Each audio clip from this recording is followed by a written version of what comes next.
Welcome to the universe in a seashell, the podcast dedicated to science, life, and girl power. I'm carabartek and I'm your host. I'm a PhD, an author, and I want to make this world a more equal and opportune place, one girl at a time.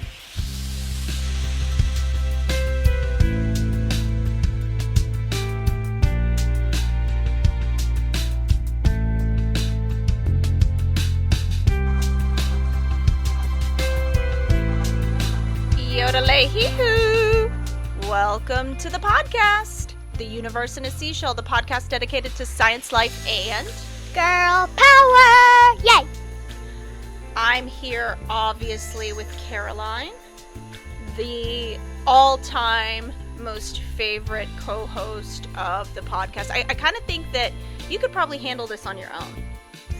Hello, guys. Welcome to the podcast. It's Caroline, the co-host. Mom's not here right now, so it's pretty good. Yeah, if I wasn't here, what would you do? Like, I want to do a for instance. What would happen if I left you alone in the house for an hour? Like, what would your... And you took Penny and Dad? Yeah, you're totally alone, totally by yourself. Like, because I can kind of imagine several scenarios that involve fire and other terrible, terrible, horrible things. But I'm just curious, would you just, like, open up a bag of sugar? Would you eat a can of frosting? Yeah, I would. Basically? Yep, I would. And I would dig in the fridge and eat all the leftover pico and beans. Would you break into, like, the stash of candy? The one that I kind of get at, like, late at night? You do? Yeah. Oh, dang it. Where's the stash of candy? That's for me to know and for you to find out. I think I know where it is. So anyway, I understand that you have a shout out this week.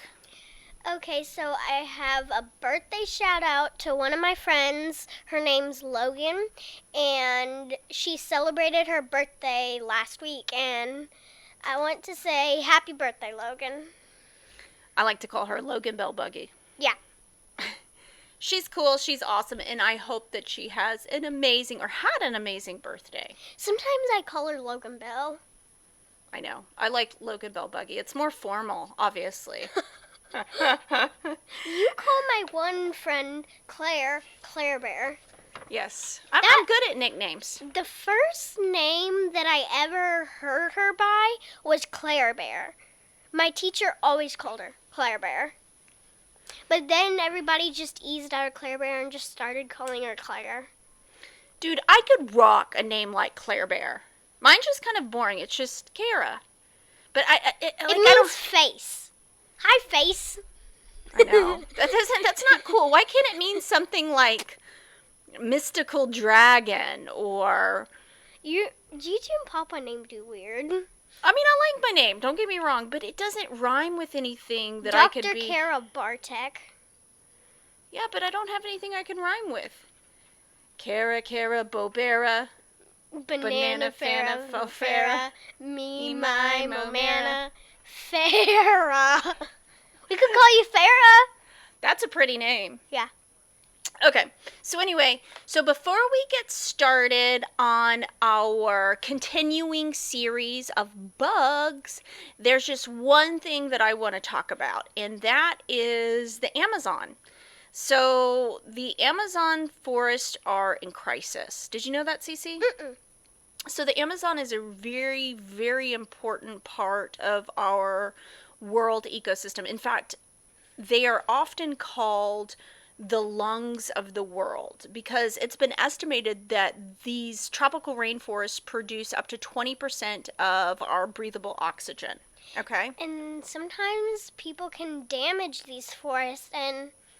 Well, this is the deal, guys. So it's very common down there that in farming and ranching practices, they do what it's called slash and burn. Well, what's happened is, which if anybody has never heard of slash and burn, I should probably clarify. Is it where they slash down trees and burn them? Yeah. It could be trees, crops, whatever that, Burning, the idea is that burning basically clears land very quickly, and it's also supposed to create some good nutrients, because it's very common, let's say in sugarcane farming, that slash and burn. But the problem is down in the Amazon right now is that a lot of the forests are catching on fire. In fact, so much so that thousands and thousands and thousands of acres are being devastated, like right at this moment. And that means trees, plants, flowers, but also millions and millions of animals. So now I know that as kids, we can often feel very helpless. I mean, I basically tell you when you need to eat, when you wake up, all of that kind of good stuff. I feel like I can barely do anything. See, and I'm even going to tell you what to do right now. Make sure you speak up and talk into the mic. I feel like I can't do anything because I'm just a little kid. But here's the deal, and this is my call to action to all my smart buddies out there, all my buddies that love science. Even though you may be small, you're not in charge, you don't have a credit card, and you can't drive, there are still ways that you can act that can help impact serious, serious problems like the Amazonian fires. Number one, conserve, okay? You know, conservation is a big deal, and it goes a very long way. It has impacts that are far reaching. That means use less, recycle, think about the waste that you're producing. Think about the impact that you're having on your immediate environment. So, for example, if you've got a cup that you're drinking out of, you know, instead of throwing it on the ground, what would be a better choice? Reuse it for like a pencil holder or something? You could definitely reuse it. But even the simple act of putting it in a wastebasket is a great start. And you know what's even better is recycling that cup, okay? Because imagine if you picked up all of your trash all the time, okay, and all of your friends did that. Think about what a big impact that has. Just that very simple thing, always picking up your trash. And then if you did something even better, recycling. Hey, you did that, all your friends did that. That has wide reaching impacts, and it's very good for the environment. So you got to conserve, you got to preserve too. We've got to preserve the world that we're living in. This is a gift. We are on an extraordinary planet. We have amazing creatures, amazing bugs, amazing animals, beautiful forests, mountains, streams. We've got to preserve it. We've got to make sure that it's around, because we depend on the earth, don't we? We really do, and I want to say something, can I? Yes. Make sure that you speak up, because I want to hear what you're saying. All the trash that you like put on the ground or you just like put in a wastebasket, that all goes to a landfill, and that's not very good, because that's taking over the environment. Well, and so that brings me to my third point. So we got to conserve, preserve, and we got to innovate, okay? This is where the use of science, math, engineering, technology, all of those cool things that I continuously advocate for, this is where they come into play. You've got to learn your science. You got to understand the world. You've got to unlock that key to our universe so you can do things like, let's say, landfill remediation. So we've got a ton of landfills around here that, you know, there's a bunch of garbage, nothing's happening to it. Can you imagine what would happen if somebody developed a technology that would allow the waste that exists in landfills to be repurposed for something better? Think about that. Think about how amazing that would be. Maybe there's an enzyme that could break down plastics. That's another big issue, right? It's hard to break down plastics. But let me tell you, I have a feeling that you or one of your friends or one of the smart kids out there listening who are compassionate and who are committed to making this world a really great place, especially through science, are going to be able to come up with the next technology that makes this world a better place. And you, as an adult, won't be on a podcast saying, hey, thousands of acres of the Amazon are burning. Maybe you'll be on your podcast saying, hey, we just discovered a really cool new species of frog in the Amazon, right? Mhm. Okay, so remember, conserve, preserve, innovate. You guys are smart, you guys are awesome, and I believe in you. Thanks, Mom. Okay, so before we get started on our bug series, hey, is anybody out there playing bug bingo? Let me know, okay? I've got a promotion going on all of my social media accounts, Facebook, Instagram. I've got a video. If you share it and tag 3 of your friends, I'm going to send you your very own bug bingo kit, okay? And once you have that bug bingo kit, not only is it super fun, but I'm going to enter you in a chance to win a bug collecting kit. What do you think about that? Oh my God. That's awesome, right? Yeah. Okay. So make sure you go to my Facebook, my Instagram page. Look at that video. It's me and Caroline. If you share it, tag 3 of your friends, guess what's going to happen? I'm going to send you your very own bug bingo kit, which is super amazing. What it is a really fun way to get out in nature, find some bugs, you play the game, and then I also enter you into the contest to win your very own bug collecting kit. So don't forget, always, please make sure that you subscribe, rate, and review the podcast because we are all about making this world a more equal and opportune place, one girl at a time, and I can't do that alone, right? Nope, you cannot. Yeah, so make sure that you're subscribing. That way you'll always be notified for new episodes of the podcast, and it helps raise our visibility in the iTunes charts and Spotify, all of that kind of good stuff, okay? And also, let me know how we're doing. Let me know if I should fire Caroline. Or I guess what I'm really afraid of is that everybody will say maybe Caroline should fire me, huh? Okay. Okay, so we are going to be talking about a very, very musical bug. What do you think about that? I know what bug you're talking about. What bug is it? Cricket. Okay. So, I think everybody knows about crickets, right? Chirp, chirp, chirp, chirp. They're in, a lot of, children's literature and movies. The most famous cricket I can think of is in Pinocchio. Have you seen Pinocchio? No. Okay, I'm depriving you. I'm depriving you. What's Pinocchio? Okay, I've got a lot of momming to do. This is a very wonderful classic movie. It's about the little boy wooden puppet. Jiminy Cricket? You don't know about Jiminy Cricket? No. Okay. Yep. I've sheltered you way too much. But you do know about Zig and Sharko, which is, oh man, I don't even. Yay! If I never saw Zig and Sharko again in my life, I could die a very happy person. I'm just saying. And the Croods. And what else? They brought the movie back. I'm so excited. Yeah, the movie's back on Netflix. But anyway, yeah, and then The Wind in the Willows. There's a ton of books and movies out there that feature crickets. And crickets are a pretty standard, common insect that you see around the world. And you can probably even hear, because Caroline and I are out on the back porch and we're actually recording our podcast to the sound of insects, and we might actually catch a cricket or two. Right now I'm kind of hearing all of the cicadas. I do not know the last book or movie you said. What, The Wind in the Willows? Yeah. That's a very old book. It's pretty book? amazing. Okay. Yeah.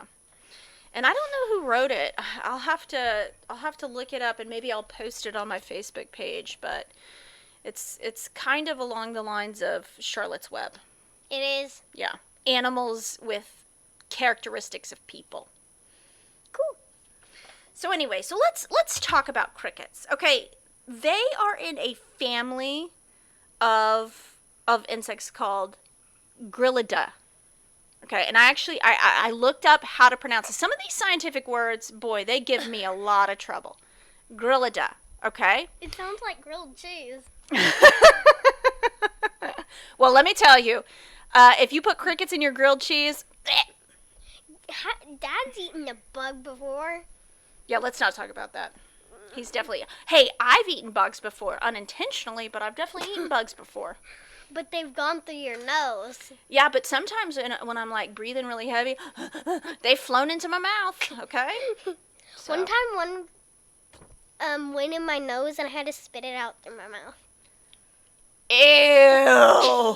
And I could have gone forever without knowing that. And I think it was covered in boogers. Okay, no. Now let's talk about crickets. No more boogers, okay? But they're related to bush crickets and also grasshoppers. Can you see how they could be related? Yeah, but what's a bush cricket? Well, it's a type of cricket. Okay, the crickets we're going to be talking about are what's called true crickets, okay? True? True, yeah. And there are more than 900 species of crickets that are in this family of Grillida, okay?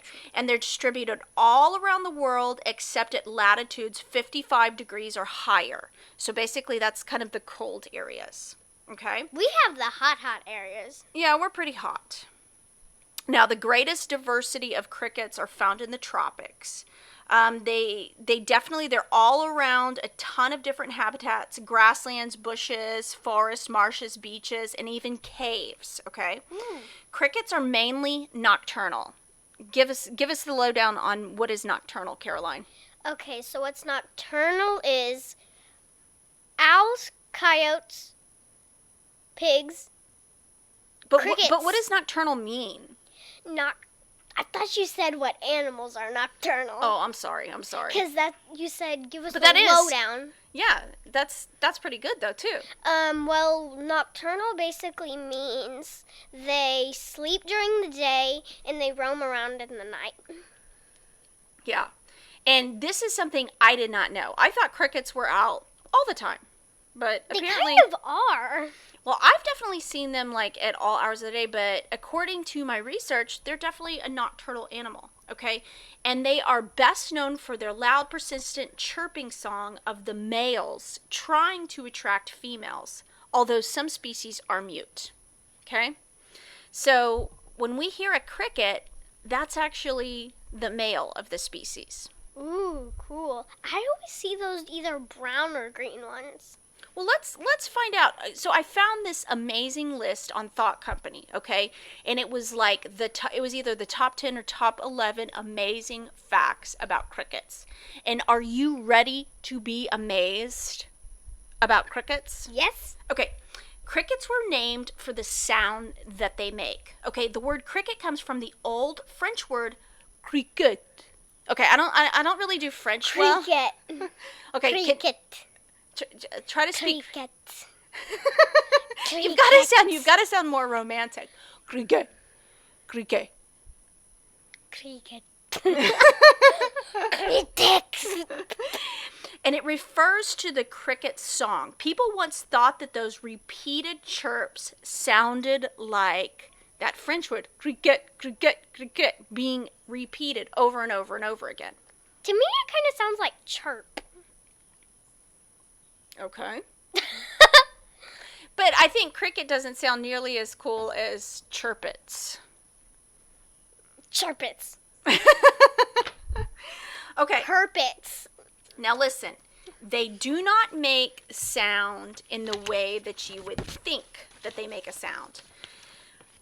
I know what you're talking about. They don't make it out of their mouths. They make it a different way. Exactly. So when we think about any kind of animal making a sound, we immediately think that it comes from their mouth. Because that's kind of the way that we make noises, birds. Right? Like we go chirp, chirp with our mouth. Yeah. We don't do it with our butts. Okay, that's debatable. That's totally debatable. But we do go fart with our butts. Okay, moving on. Now, there's a persistent myth that crickets rub their legs together to make the sound. But listen, I'm about to amaze you. In fact, the noise that they're making is with their wings. Okay? I knew it. Now, run your fingers down the teeth of a comb. Okay? Think about Dad's mustache comb. If you were to rub it down the side, okay, you'll hear an almost musical rattle. Crickets make sound in a very similar way. They rub a scraping organ on one wing against a comb-like organ on the other side. Now, each cricket species has a distinctive noise-making structure that produces unique sounds.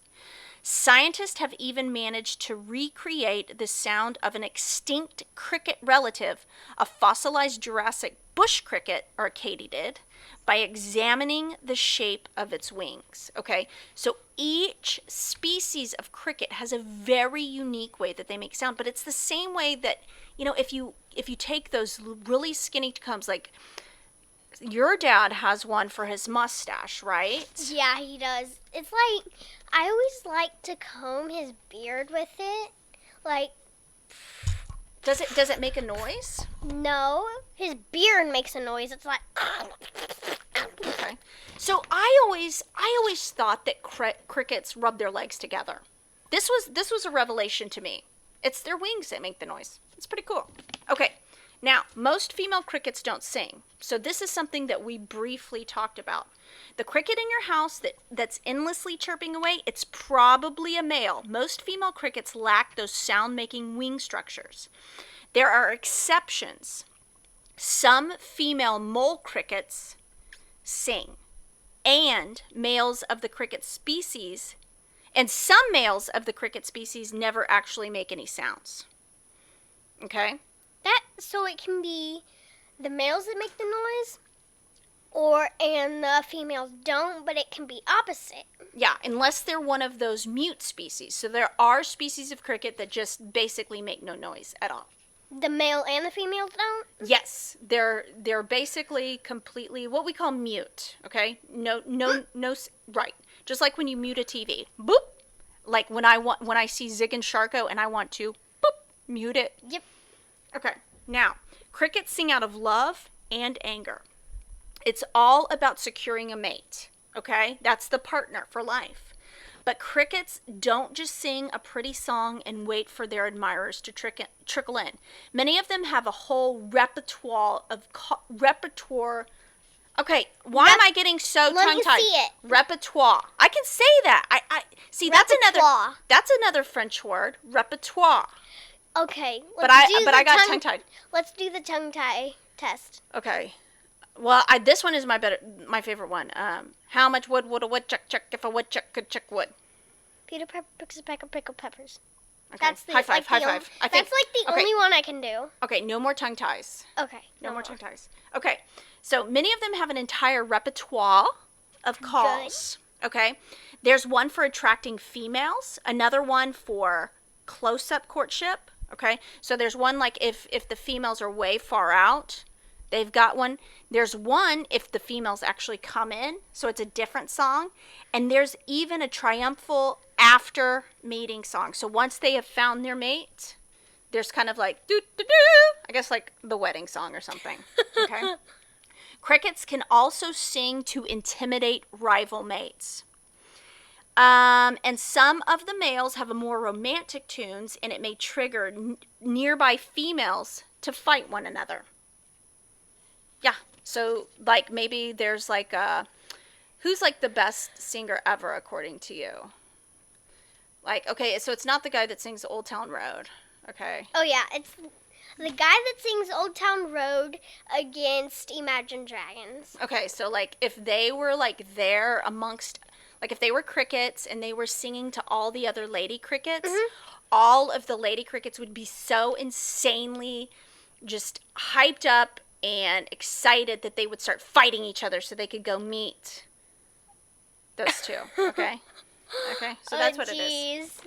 Now, you can also use cricket songs as a thermometer. Crickets call more frequently when the weather gets hotter. Oh, I can totally attest to that. Right? It's so hot, and they're like chirping right now. Yes. They're like... So, it's such a proven phenomena that you can use it to calculate the temperature. The snowy tree cricket's gentle calls seem to match the heat especially accurately. The Old Farmer's Almanac recommends that you count the number of chirps in 14 seconds and add 40 to get the temperature in Fahrenheit. Okay, how cool is that? So listen, if you have a snowy tree cricket nearby, okay, now, and I don't know exactly which one that is. Are they we're gonna brown have to look or at green? I don't know. They might be brown if they say they're a wintry tree cricket. Yeah, it might be. And they may not be around Texas either. Because we have, like, basically zero snow, let's face it. Oh, yeah, we do. So it's probably a cricket that lives more up north. But listen to this. If you can count the number of chirps in 14 seconds and add 40, you will get the exact temperature. How cool is that? That's so cool. But Dad said that they actually do get snow around here. Yeah, every once in a while, but it's generally a winter miracle. At our old town, I had to ask our elf just to get snow. And one year, our elf said that it was too hot, so he tore up cotton balls. Oh, yeah, that's our... And when I woke up, he was sitting right next to my bed, and I was like, whoa, First of all, it's a she. That's our elf on a shelf. Her name is Starpunzel McRaisin McGee. Okay? And she always, comes in my room and scares me. And I close my door. Yeah, she can kind of she's got the creep factor going on. Whew.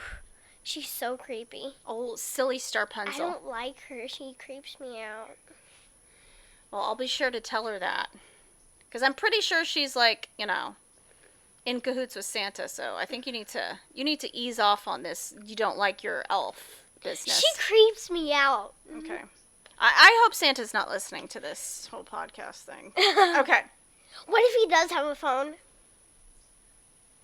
He's got to have a phone, right?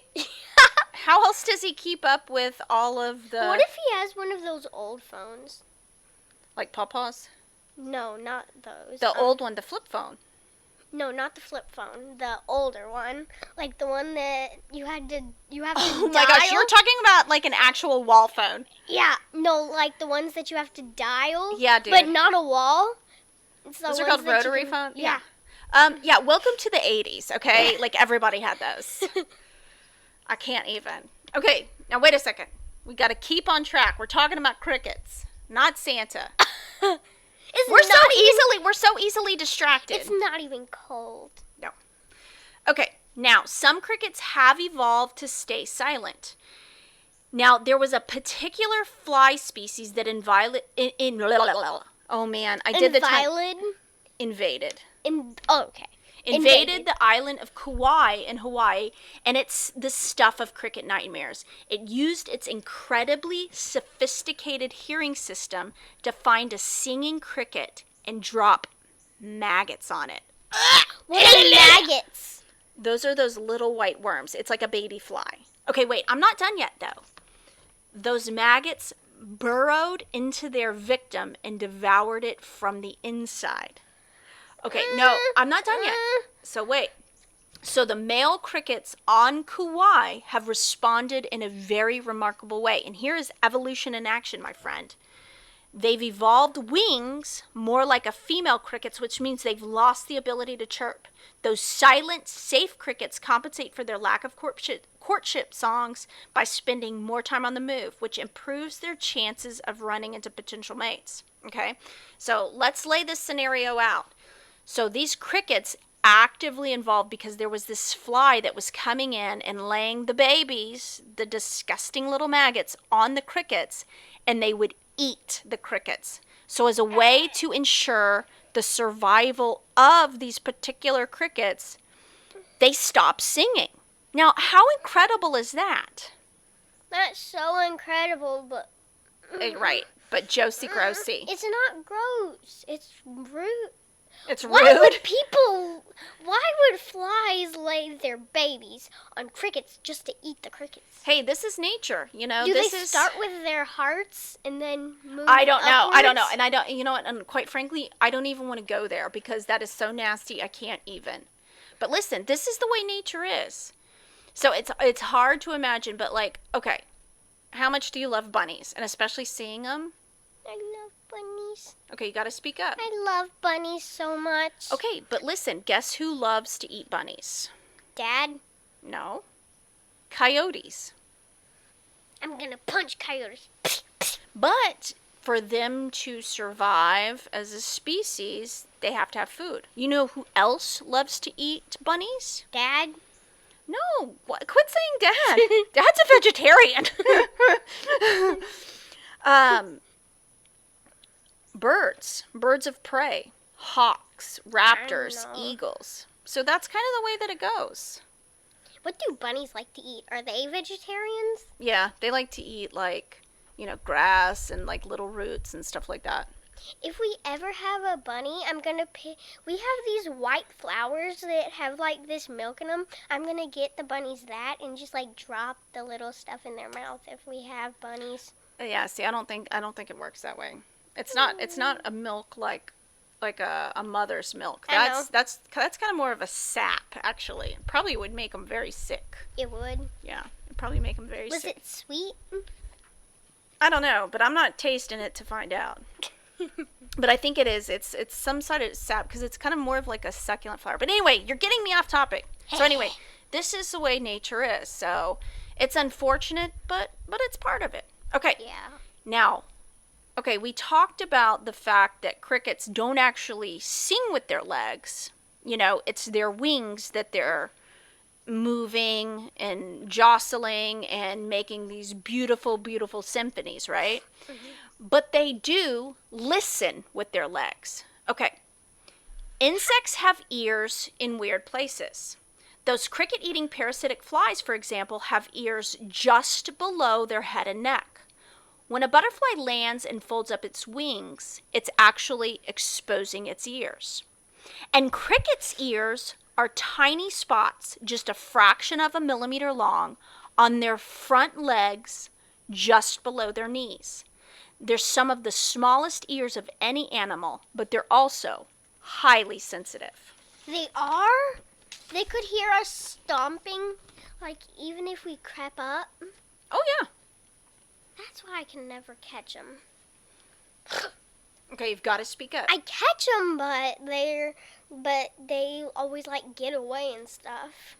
I know. Because of their ears on their legs. But you know what? They're living in the wild, so think about it. Their senses are highly evolved because if they don't respond to their environment in a really keen way, that could mean death, right? Yeah, and that's bad. That's bad. Okay, now there's a whole rainbow of crickets. Now this is very exciting to me. Rainbows like, well, yellow's my favorite color, and then rainbow's my second favorite color. Yeah.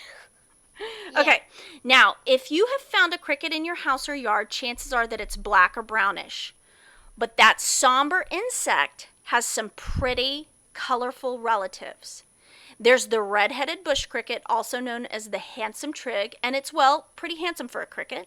The snowy tree cricket is pastel green with wings shaped like tennis rackets.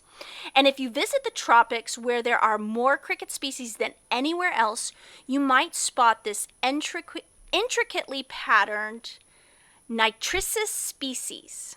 Okay? That's just the so-called true crickets, members of the family Gryllida. People also use the word cricket for many close Gryllida relatives. And they're an amazing bunch of insects. Okay? So they come in all colors. Except, I'm not hearing a lot of pink. That'd be pretty cool, a pink cricket. No. No pink crickets? I know There's a red. I know. My favorite color is black. That might sound weird, but my favorite color is black. I know. You're getting black everything, aren't you? Yeah. Okay. Or grayish will do. Crickets have rock star relatives, okay? One group of cricket relatives is the mole crickets. These insects have big claws and live underground. And to attract mates, they throw little rock concerts, okay? They dig horn-shaped burrows, turning their homes into amplifiers and make their calls extra loud. Then there are bush crickets or katydids, which come in hot pink and other startling hues. Oh, jeez! And some katydids look so much like leaves, complete with dried patches, chewed marks, and holes, that you've probably walked right past them without even realizing that you've been watched. Another group of crickets' relatives, New Zealand's wettas, include enormous insects that can outweigh a mouse. Okay? Are you kidding me? The name weta comes from a Maori word for god of ugly things. God of ugly things. Bob would be the king. Okay, now, but it's true, while they may come in different shapes and sizes and may even be a little bit unattractive, okay, people love crickets. Insects often get a bad rap, don't you think, Cece? People kind of say things like, ugh, I hate bugs. But they really love them. Yeah. But many cultures actually adore crickets. So the Chinese people have long kept these insects as good luck charms and for cricket on cricket battles. Okay, so that's in the Chinese culture. Crickets are also beloved in Japan, especially for their musical songs. And in Brazil, some species are considered to be signs of hope or incoming wealth. Charles Dickens wrote a tale called The Cricket on the Hearth that featured a cricket acting as a household's guardian angel. And of course, there's Jiminy Cricket. Oh, and there's Cricket from Mulan. Have you seen that? I've seen Mulan. It's pretty good. Yeah. So, yeah, for an insect, it's kind of cute and cuddly. And she kind of kept it like under her clothes and stuff. And she like kept it because she thought it was like a charm to her. See? And that's, we've mentioned 2 Asian cultures now that believe that they're good luck charms. Okay? Now, they're not so good luck charms when you catch them hopping around your house, right? They kind of freak you out. Like Penny saw like this black wasp in our house today, and she was like,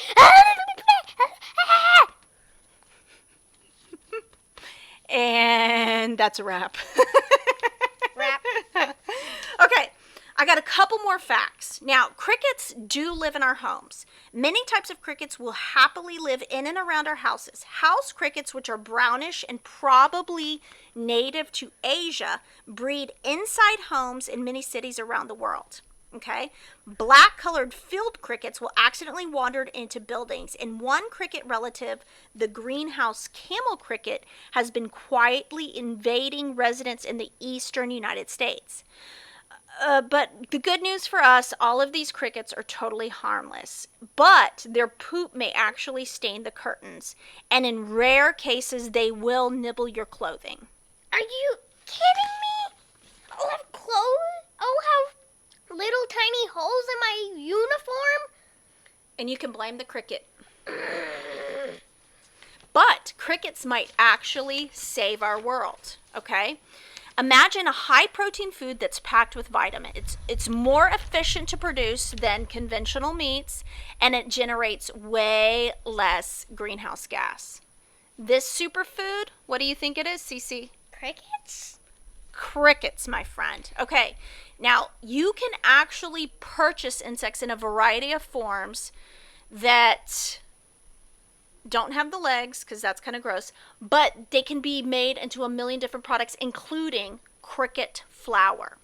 Now, it's much more common in Eastern countries, in the Eastern Hemisphere, but Westerners, they're not really with it yet. Are we Western? Yeah, Westerners, kind of American, European.